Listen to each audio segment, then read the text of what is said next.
Let's find out.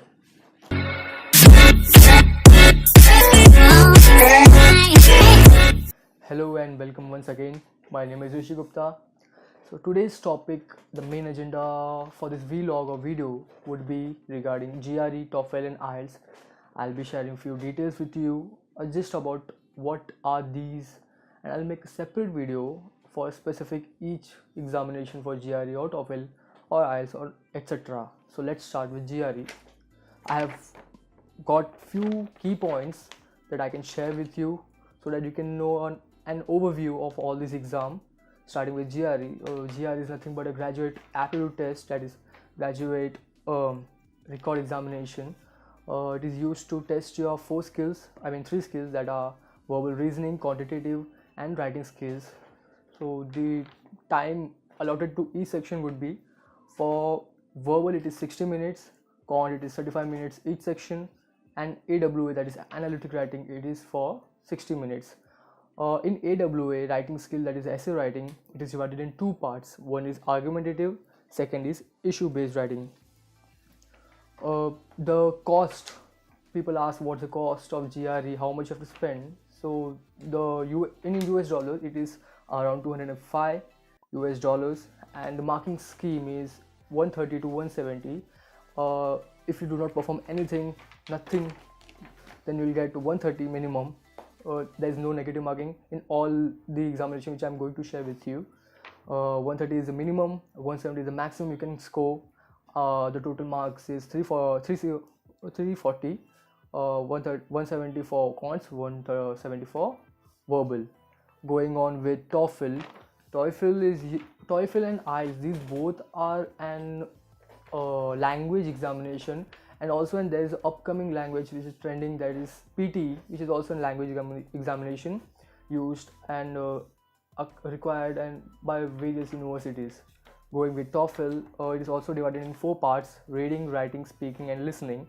There are 2 types of tests, that is online Ielts and paper based, where you can opt for both, but mainly paper based test, I don't think there is much availability of that, so people go for online test. The cost of Toefl is around 170 US dollars, and the marking scheme is 0 to 120, where getting around 80 to 100 is quite good, and you can get down to a good universities.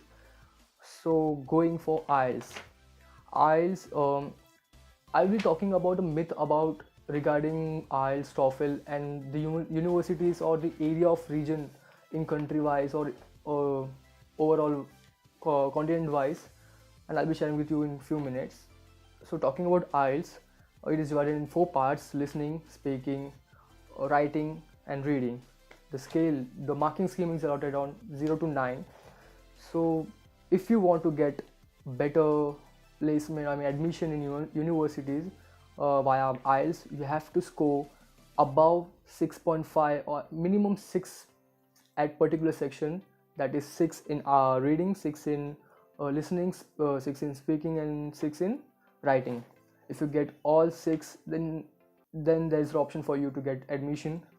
The cost for Ielts is rupees 12,650. Right now they have recently updated this cost. Let's move on to the countries. Okay, GRE is mainly focused on United States, where they basically use it for master's degree, PG, postgraduate study and entrance examination. They have a requirement of a candidate for having minimum requirement of GRE.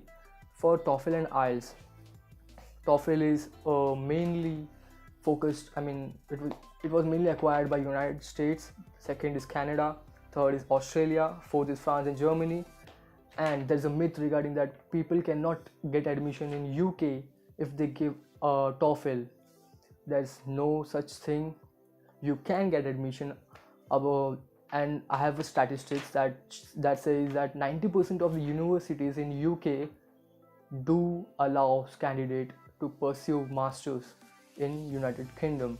So there's no such false statements or assumption. You can directly get admission on all the UK universities or wherever you want. IELTS, if we talk about IELTS, it was primarily developed by, introduced by Cambridge University as a language test, and it's mainly the main region where IELTS are well accepted are Australia, British, Canada, and New Zealand. You can apply for more. So people ask that why we should go for TOEFL and IELTS. You just check the university's portal. They have the requirement, they have the marking scheme allotted, how much you should score. So, and there will be an option for IELTS or TOEFL, and if there's an IELTS or TOEFL, you can compare, and whichever you find it easier, you can give the exam and get selected in the university.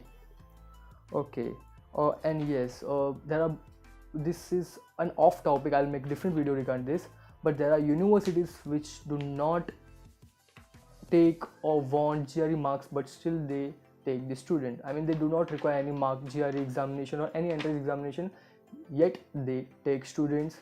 So this is a good opportunity.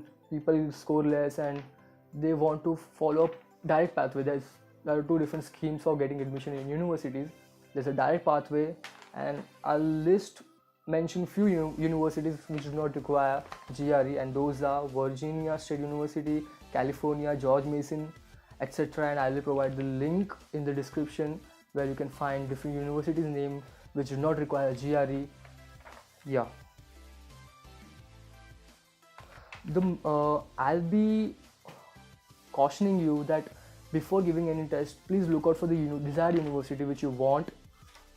Check out the portal, see that do they require IELTS or TOEFL. After reading that, please go for it and give your exam. That's it for now. See you in another video. Thank you. Bye bye.